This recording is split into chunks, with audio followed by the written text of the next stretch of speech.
Demleyin çayları. Oktay Usta'dan anne kurabiyesi geliyor. Fırından yeni çıkmış. Buyurun.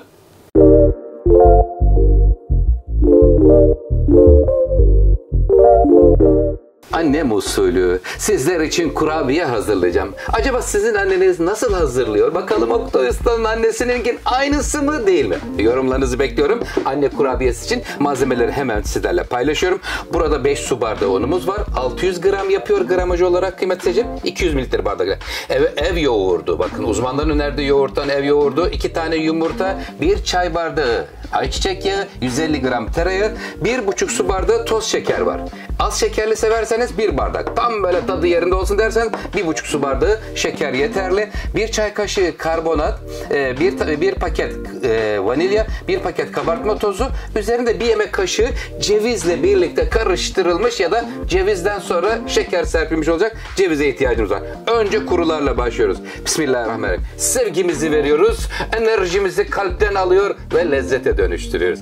Anne usulü dedik. Efendim hemen onun üzerine 1,5 su bardağı şekeri döktükten sonra kıymetli seyircilerim vanilya, kabartma tozu ve karbonat var burada. Böyle iyi kabarmış, çatlamış olacaklar. Lütfen takipte kalın. Bakalım Oktay Usta'nın anne kurabiyesi nasıl olacak?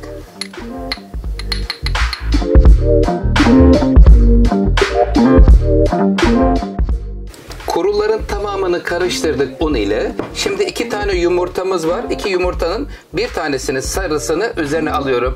Canım gelir misin? Sevgiyle geliyor. Allah! Almaya çalıştım inşallah. Evet. Bir bütün yumurta, bir tanesinde akı. Kıymetli seyircilerim, 1 su bardağı yoğurt. Ev usulü böyle annemizin, anneannemizin, babaannemizin, büyüklerin yapmış olduğu kurabiyenin aynısı.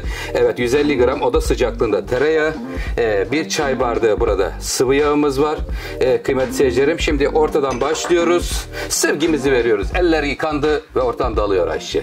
Kulak memesi yumuşaklığında bir hamur elde ediyoruz. Sevgili seyircilerim, lütfen takipte kalın. Oktay Usta cevizleri kıracak.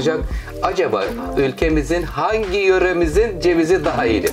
Ben Bolu diyorum. Siz ne dersiniz?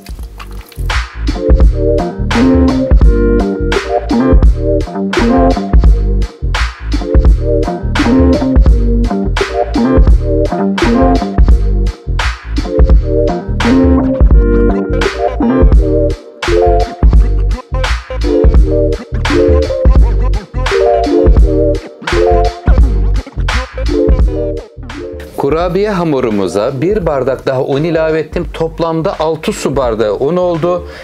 Kıymetli seyircilerim, 20 tane bezeye böldüm bakın.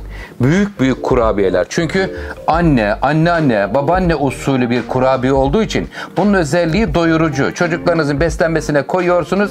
Yavrular bir tane yedi miydi Allah'ın izniyle enerjileri gayet güzel yüksek olacaktır.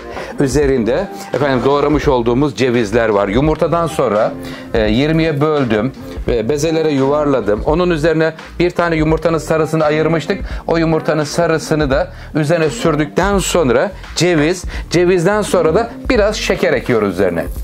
Toz şeker. Evet, şimdi kurabiyemiz hazır fırına gitmeye. Nasıl buldunuz? Beğendiniz mi? Büyüklükleri çok fazla büyüktür Oktay Usta derseniz küçültebilirsiniz. Ama anneler sevgiyle böyle o güzel yürekleriyle hazırlıyorlar. Biz de inşallah anne usulü hazırlıyoruz. Canım iyi yolculuklar. Alt üst pişirme bölümünde 180 derecede fırının orta katın bir altında. Ve sizlerden ricamız var. Efendim kanalımıza abone olup yorum atıp bir de beğeni butonuna basarsanız çok mutlu olurum.